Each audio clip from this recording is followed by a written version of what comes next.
Salam saudaraku. Saudara tentu pernah mendengar kisah tentang lampu Aladin, yaitu lampu ajaib, di mana kalau saudara memiliki lampu itu, maka saudara diberikan 3 kesempatan untuk meminta apa saja yang saudara mau dan pasti diberikan.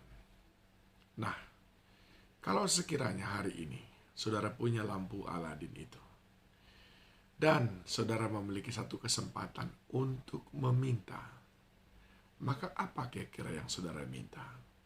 Kaya, punya harta banyak, punya rumah yang banyak?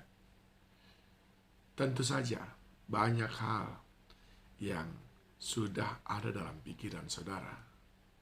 Tetapi saudaraku, Daud pernah mengalami hal yang sama. Dan dia berkata dalam Mazmur 27, ayat yang ke-4 sampai dengan 6. Satu hal telah kuminta kepada Tuhan, itulah yang kuingini. Diam di rumah Tuhan seumur hidupku, menyaksikan kemurahan Tuhan dan menikmati bait-Nya. Sebab Ia melindungi aku dalam pondok-Nya pada waktu bahaya. Ia menyembunyikan aku dalam persembunyian di kemah-Nya. Ia mengangkat aku ke atas gunung batu. Maka sekarang tegaklah kepalaku, mengatasi musuhku sekelilingku. Dalam kemah-Nya aku mau mempersembahkan korban dengan sorak-sorai. Aku mau menyanyi dan bermazmur bagi Tuhan. Bagi Daud, satu hal kalau boleh dia minta adalah diizinkan tinggal di rumah Tuhan seumur hidupnya. Saudaraku, ini mungkin menjadi sebuah permintaan yang aneh bagi kita. Kenapa Daud tidak meminta kerajaan yang luar biasa?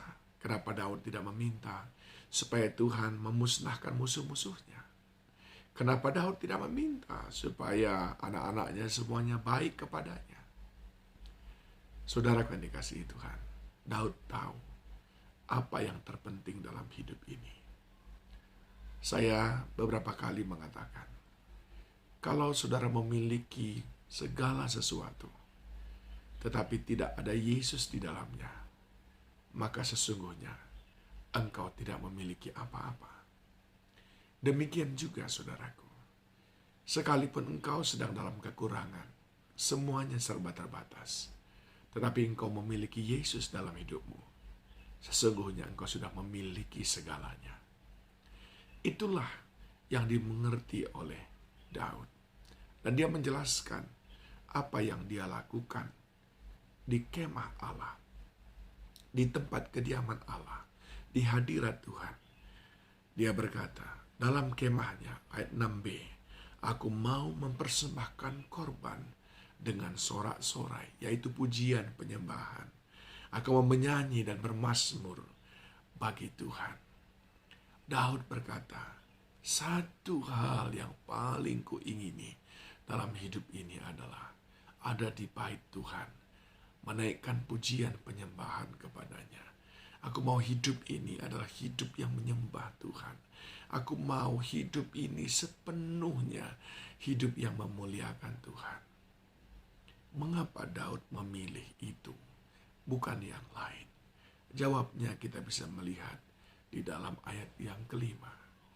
Daud berkata, orang yang diam di bait Allah, maka dia mendapatkan perlindungan yang sempurna dari Tuhan.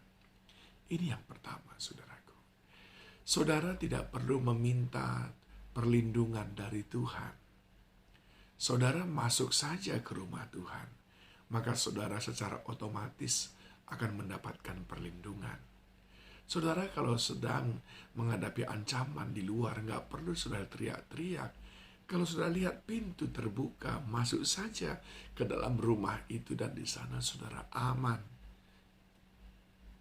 Orang yang diam di rumah Tuhan, dia mendapatkan perlindungan. Yang kedua, Daud berkata bahwa orang yang diam di rumah Tuhan, maka dia akan mengalami pertolongan demi pertolongan Tuhan. Pastilah kitalah orang yang pertama yang akan mengalami pertolongan demi pertolongan Tuhan ketika kita ada di rumah Tuhan. Dia berkata, ia menyembunyikan aku dalam persembunyian di kemahnya. Ia mengangkat aku ke atas gunung batu. Dan yang ketiga dia berkata, orang yang diam di rumah Tuhan, di sana ada peninggian, ada promosi, derajat kita ditingkatkan oleh Tuhan, diangkat tinggi, dimuliakan oleh Tuhan.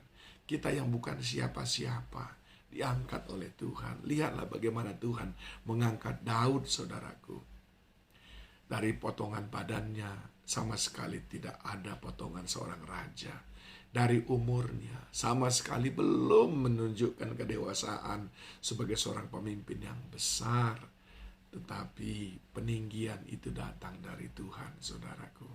Kepada siapa diberikannya? Kepada orang yang suka diam di baitnya, dalam hadiratnya. Saya mau mengajak saudara, jadilah orang-orang seperti Daud. Kalau ada satu hal saja, engkau diberi kesempatan untuk memilih. Pilihlah tinggal bersama dengan Tuhan untuk memuji menyembah Dia.